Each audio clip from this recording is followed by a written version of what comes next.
প্রদীপ, তুই একটু ওয়েট কর। ভাই চাল বড়া আনতে গেছে, চাল বড়া আনলেই প্রমাণ হয়ে যাবে টাকা খেয়ে নিছে। আমার টাকা কোথায়? 4 লক্ষ টাকা। এই কিসের টাকা? ওই যে ভাই হয়েছে কি, ওই কালকে আমি 4 লক্ষ টাকা রাখছিলাম ওর কাছে, মানে ব্যাংকের লোন ছিল না 4 লক্ষ টাকা, সেটা পরিশোধ করবো আজকে। সেই টাকার কথা বলতেছে, ওই মানে ও পাচ্ছে না ঘরে। তোমরা দেখছো কিনা এই সেটা। তুমি চুপ করো তো, তোমাকে কেউ এত সাধু সাজতে বলে নাই। আমার ঘর থেকে টাকা যে নিয়েছেন ভালো ভালো টাকাগুলো দিয়ে দেন, নাইলে কিন্তু এর ফল খুব খারাপ হবে।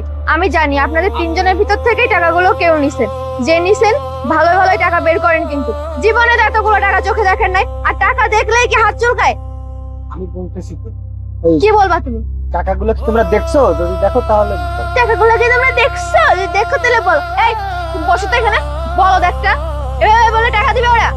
এই মেয়ে, তুমি কি ধরনের কথা বলো? আমার আমার ভাইয়ের টাকা আমরা কেন নেবো? একবারে তোমার চড়ায় তোমার দাঁত ফেলে দেবো। হ্যাঁ বড় ভাই যা বলছে ঠিকই বলছে। একটা থাপ্পড় দিয়ে আপনার 32টা দাঁত ফেলে দেবো। শয়তান মেয়ে কোথাকার! আমাদের চলবে না, আমাদের ঘরের টাকা আমরা কেন চুরি করবা? তুমি চুরি করছো না? এই তুই তোর বইয়ের কথা শুনে তুই আমাদের দেখছো আমরা টাকা চুরি করছি কিনা? তুই কি ভুলে গেছো? আমাদেরকে দেখে চোর মনে হয় না? তুই কি ভুলে গেছো আমরা তোর বড় ভাই? বড় ভাই কিভাবে তোর ছোট ভাই টাকা চুরি করবা? ওই যে কথায় আছে না, চোরের মায়ের বড় গলা। আমি তোমার পুরো শিওর যে টাকা তোমার ভাইয়েরাই নিছে। দেখছো কেমন গলাবাজি করতেছে? টাকাও নিছে, উপরন্ত আবার গলাবাজিও করতেছে। কেমন মানুষ এরা! এই শোনেন, তুমি চুপ করো, একটা কথা বলবে না। ভালোই ভালোই বলছি, টাকা বের করেন, কিন্তু নাইলে কিন্তু সবার খবর আছে। এই টাকা কে নিচে আমি বের করতে পারবো। এই যে আমাদের বাড়ির পাশে আফতাব চাচা আছে না, ওই যে ও চাল পড়া দেয়। হ্যাঁ, হ্যাঁ। চাল বড়া তো অনেক কাজের। শুনছি নাকি রোজ যদি ওই চাল বড়া খায় ওর সাথে সাথে রক্ত বমি হয়ে বের হয়ে যাবে। সাথে তো মারা যায়। আচ্ছা ভাই তুমি কাজ করো, যাও তাহলে আমি ওকে ডেকে নিয়ে আসি। এক্ষুনি চাল বড়া নিছো টাকা পয়সা দাও, চল দাও। প্রদীপ, তুই একটু ওয়েট কর। ভাই চাল বড়া আনতে গেছে, চাল বড়া আনলেই প্রমাণ হয়ে যাবে টাকা খেয়ে নিছে।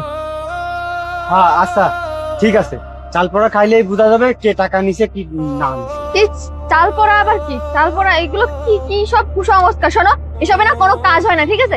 এসব ফালতু জিনিস। আচ্ছা চাল পড়াটা শোনো, কাজের দরকার নেই, চাল পোড়া সবাই খাবে। আরে বলছি তো এসবের কোনো দরকার নাই। তুমি কি আমাকে বিশ্বাস করো না? তোমার ভাইয়েরাই তো টাকাটা নিছে, এখন ওরাই আবার উল্টা এইসব কি চাল পড়া টোরা কি সব উল্টা পাল্টা জিনিস এগুলো আনতেছে। আচ্ছা শোনো, আমি কি একবারও বলছি যে টাকা তুমি নিছো? এখানে বসো, চুপ করো। সেরকমই তো মনে হচ্ছে। তুমি তো তোমার ভাইদের কথা শুনে আমার উপরেই অ্যালিগেশন আনতেছো। আমি তোমার কিছু বলতেছি, আমাদের ভাইদেরই চাল পোড়া খাবো, তুমি এখানে এলে হয়ে যাবে। আরে এইসবের কি দরকার ছিল? এই যে আনছি চাল পড়া আনছি না। আর তুমি আগে খাও। আচ্ছা আমি তাহলে শুরু করি। হ্যাঁ হ্যাঁ খাও। কিন্তু খাইলে কিন্তু ধরা পড়বে যে নিতে গলার দিয়ে কিন্তু রক্ত। তুমি খাও। সবারই দাও। এই যে এই দেখ আমিও খাইতেছি। আরে তুই খা, ধর। এই নে। ঠিক আছে আমিও খাচ্ছি। আরে কি করতেছো? চাল খাও না। আরে চাল খাবো না।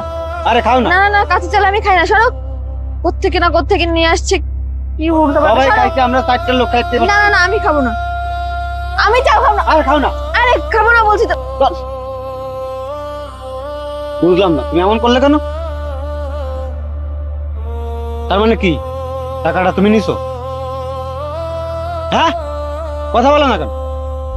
হ্যাঁ, টাকা আমি নি। এই দেখছস প্রমাণ হয়ে গেছে।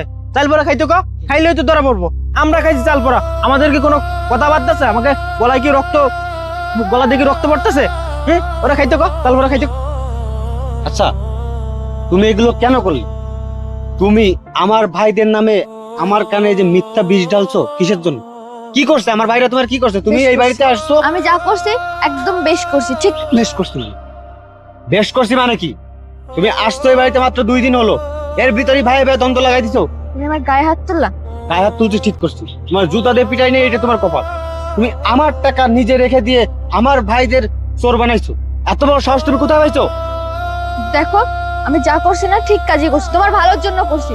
তোমার এই যে 2টা ভাই বড় বড়, তোমার থেকে বয়সে বড়, তারা তোমার ঘরের উপরে বসে বসে যে এই তোমার কে বলছে? তোমারে কে বলছে আমার ঘরের পরে বসে বসে খাই? আমার থেকে ওরা আরো ভালো ইনকাম করে। তুমি জানো আমাদের এই পাশে কত জায়গা জমি আছে? আমি মাসে কয় টাকা ইনকাম করি, তার থেকে 3 গুণ টাকা ওরা ইনকাম করে। তুমি কি বলতেছো আমার ঘরের উপর বসে বসে খায়? শোনো, তুমি যেটা করছো না, এটা চরম লেভেলের অন্যায়। এই অন্যায় কখনো ক্ষমা হয় না।